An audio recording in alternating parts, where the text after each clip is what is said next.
जय हिंद दोस्तों। यदि आपको भी ऑनलाइन गेमिंग खेलने की आदत लग गई है या आपके घर में कोई पढ़ने वाला बच्चा खेलता है या आप स्टूडेंट हैं तो आप इससे छुटकारा पा सकते हैं।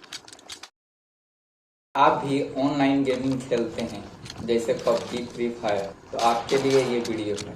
इसमें प्रधानमंत्री नरेंद्र मोदी ने बताया कि इस गेम से कैसे बचा जा सकता है। प्रधानमंत्री जी, पिछले 2 वर्षों से हम अपनी पढ़ाई ऑनलाइन मोड में कर रहे हैं। इंटरनेट के इस्तेमाल से हम में से बहुत से बच्चों में सोशल मीडिया और ऑनलाइन गेमिंग की एडिक्शन सी हो गई है। इस स्थिति से बाहर निकलने के लिए क्या करें? कृपया हमारा मार्गदर्शन कीजिए। क्या आप लोगों ने बताया कि इधर इधर भटक जाते हैं। थोड़ा अपने आप को पूछिए कि जब आप ऑनलाइन रीडिंग करते हैं तो सचमुच में रीडिंग करते हैं कि रील देखते हैं।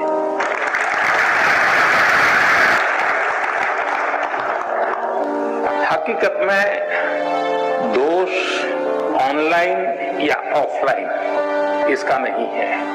आप अनुभव किए होंगे, क्लास में भी बहुत बार आपका शरीर क्लासरूम में होगा, आपकी आंखें टीचर की तरफ होगी, लेकिन कान में एक भी बात नहीं जाती होगी, क्योंकि आपका दिमाग कहीं और होगा।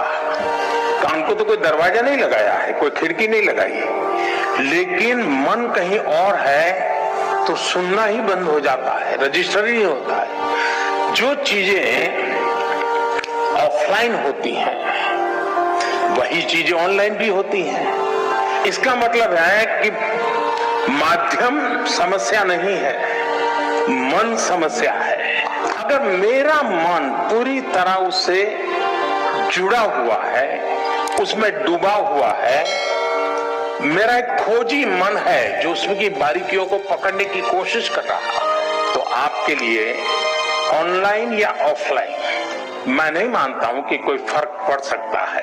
और इसलिए हम जैसे युग बदलता है तो माध्यम भी बदलते रहते हैं। अब पहले के जमाने में जो गुरुकुल चलते थे, सदियों पहले, सहस्त्र वर्ष पहले, तो वहां तो प्रिंटिंग पेपर भी नहीं थे, तो उस समय कोई किताब भी नहीं थी, तो ऐसे ही कंठस्थ सब चलता था। तो उनकी श्रवण शक्ति इतनी तेज रहती थी कि सुनते थे और उसको कंठस्थ कर लेते थे, और पीढ़ी दर पीढ़ी कान के द्वारा सीख करके बाद में युग बदल गया, प्रिंटेड मटेरियल आ गया, किताबें आने लगी, तो लोगों ने उसमें ढाल दिया।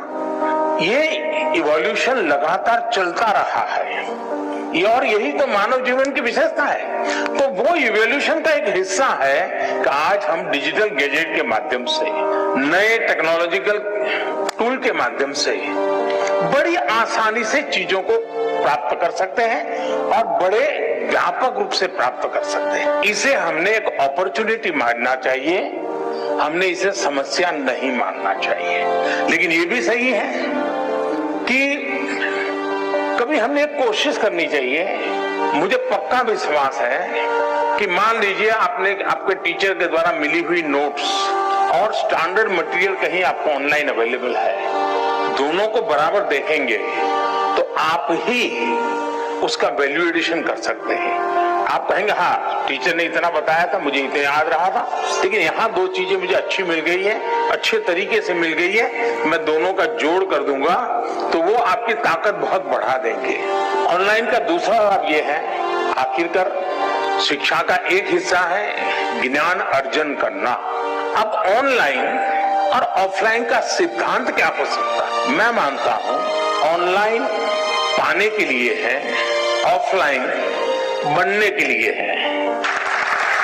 मुझे कितना ज्ञान पाना है, कितना अर्जित करना है, मैं ऑनलाइन जाकर के दुनिया के जिस छोर से जो भी अवेलेबल है मैं अपने मोबाइल फोन पर या अपने आईपैड पर ले आऊंगा, इसको मैं अंगीकार करूंगा। और ऑफलाइन जो मैंने वहां पाया है उसको पनपने के लिए मैं अवसर दूंगा।